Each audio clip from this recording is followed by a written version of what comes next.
Once you have created a Google Meet, and I'm just going to do that again really quick here. So I'm going to go to Google Meet, and you have already set it up with your students. Either you put it on your stream or and they joined it through email, or you put it under a topic within your classwork. So I'm going to go ahead, I'm going to join now. So you're going to see me again. So once you enter the meeting, there's several things that several tools, I guess, that are available for you that you should orientate your students to once they enter your meeting. There again, it's just me in this meeting. Although if you look here, there were more students that have joined this meeting, they're going to be listed here. Okay, so there's only one right now. So the very first important thing that I feel that you need to inform them about is when they enter a meeting, they should turn off their mic. So I'm going to go ahead and turn that off here. Okay, and so if all students left their mics on when they entered the meeting, you're going to hear all kinds of background noises, and if they're talking or whatever, you're going to hear them, and you want to be the main presenter until you give them the floor. Now, this is kind of a different screen than what typically appears for me anyway, is usually these tools are not present down here until I move my cursor down to the bottom, and that might happen with you, and then all of a sudden they pop up.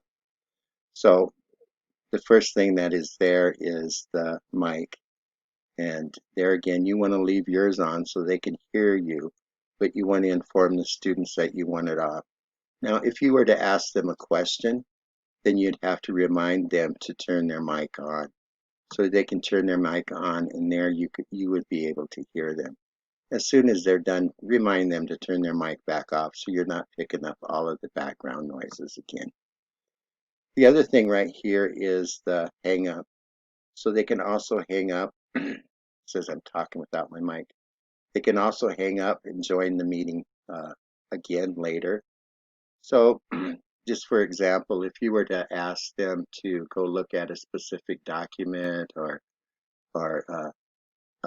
something that you want them to read or look at or whatever, they can choose that option to leave the meeting. And I'm going to go ahead and do it so you can see what happens here. So once they choose that, they're going to get this message here is that you left the meeting. Do you want to rejoin? Return to the home screen, which I don't think they want to return to the home screen. They want to rejoin the meeting. So they're going to click here. And there again, they have to ask to rejoin again, I believe. Okay, join now. And so it brings them back into the meeting. So then you can get into this discussion of what it was that they read or whatever it was that you had them do after they left the meeting, okay? So the next option over here is that they can turn off the camera. And by clicking here, it takes off the camera. So the camera is no longer on them, but they're going to see their little icon of themselves. And if they upload a picture, then you can see that also. So I'm going to take that off. It's good to see them. By the way, when we're talking about seeing students over there, they each are going to have their own little space over here that you can see them as you are the presenter, but they also will be present also. So whenever one of them speaks, then if they're not on that screen, because you have so many students in there, they'll automatically appear and you'll hear them. Again, they're going to have their mic on when you ask them a question. Okay, with that in mind, I'm going to go back so you can see them. There's different ways that you can see your students. If you go to the three dots over here in the far right and click on that, you can change the layout of your screen. Now you're not going to see it here because I'm the only one in here, but let's say you wanted the sidebar, and here it might be you or any document that you place up for their review. But these little spaces here on the side is going to be your students, so you can see them on the far end. The other option is tiled, and so you're going to see all of your students in all of these tiles. You want to play with that a little bit and try those different options, okay? So now I'm going to go back down here again, So again, you might want to scroll down so you get the pop-up if it isn't already present like mine is. You can also add captions. And so what's going to happen here, you can notice that it's typing everything that I'm saying here. And it's relatively accurate. So this might be something good for students with some uh, some special needs that their hearing might not be the best or whatever, so they can also read everything that's being said. Again, the accuracy is pretty good, and I do believe it gets better the more that you work with it. I'm going to take that off. Okay, so you can also take it off, but you want to remind your students that that option is available for them also. As far as communication, also, they can also click this, and so this is the text page that comes up right here. So you could pose a question to them or whatever, and they can respond back. At any time, they can type something to you, even while you're presenting, and they can say, "I am lost. Can you re-explain?" Okay, question mark. And they can go ahead and post it. And there it is there. "I am lost. Can you explain?" For me, that's kind of hard because I'm watching the students over there, and sometimes text messages are kind of small, but that's me. But you can pose a question also and ask all of your students to respond. And so all of their responses are going to be stacked upon each other here. Okay, so that's one thing that you can use with that. Um, you can also hyperlink something in. So let's just say we want to look at something about online gestures, which I wish I could find. And I don't know if we're going to find any. Let's look at images here. And there's certain signs here, and you might want to look at it to get attention here. So let's say this, and I wonder if there's a handout on this because I should find one. And if you can, you should look for one. Boy, it's slow pulling this up, isn't it? Top 10 hand gestures you never want to do in an online event. Oh, that's not a good one, is it? But these are symbols, and they're really interesting. So you can go down here, and it's going to tell you what each one means, okay? So for example, it says the number 1 is okay. So that means okay. And so on. So you might want to look at some of the gestures that students can give uh, online so you'll know if they have a question or whatever. I'm going to go back to Classroom here. All right. So you could post that link. Oh, I was going to post it. I don't know if I can bring it back up now. Let's try it.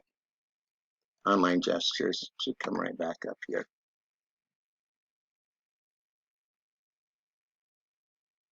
And I went to images, didn't I? And there it is there. So it's going to take us to that particular page that's talking about those online gestures by clicking here.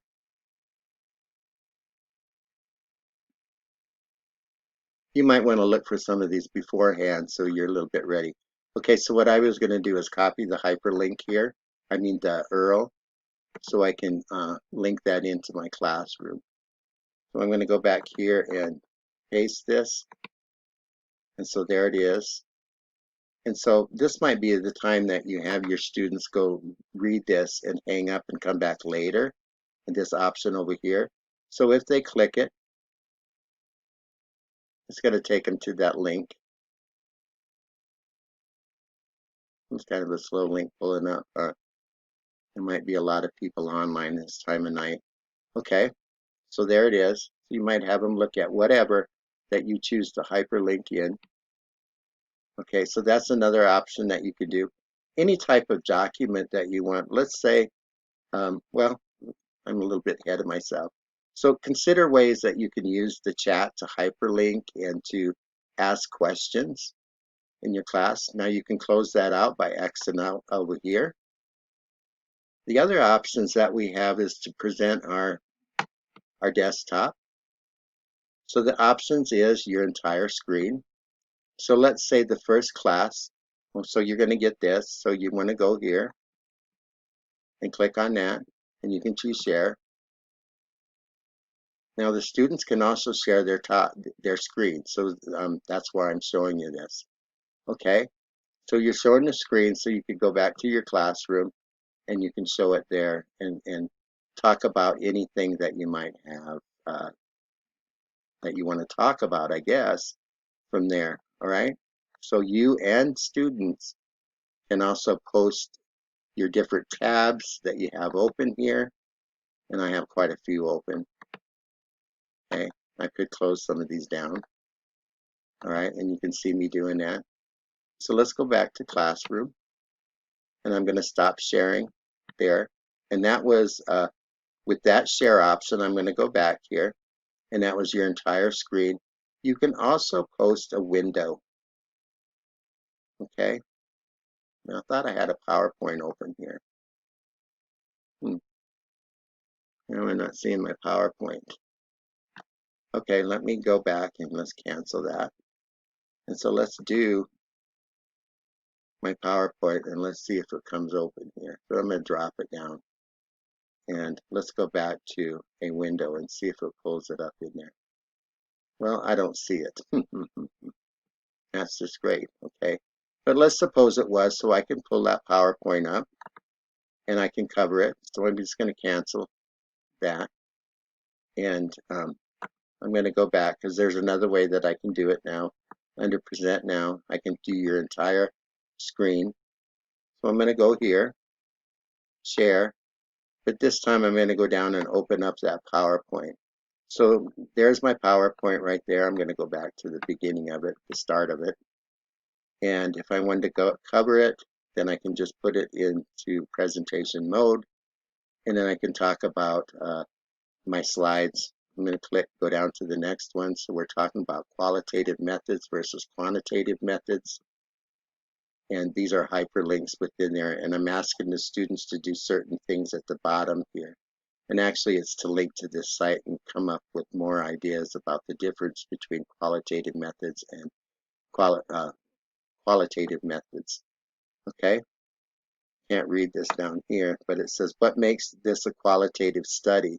So actually this hyperlinks to this particular study. And I'm asking them, to answer that question. And that question could be something that they could write in a text or whatever, okay? So you can pull your PowerPoints up for their presentations or for your presentations. Remember, it's not just for you to share your screen, but the students can also share their screens, okay? I went ahead and stopped presenting. So now I need to figure out how to get out of here, okay, and show.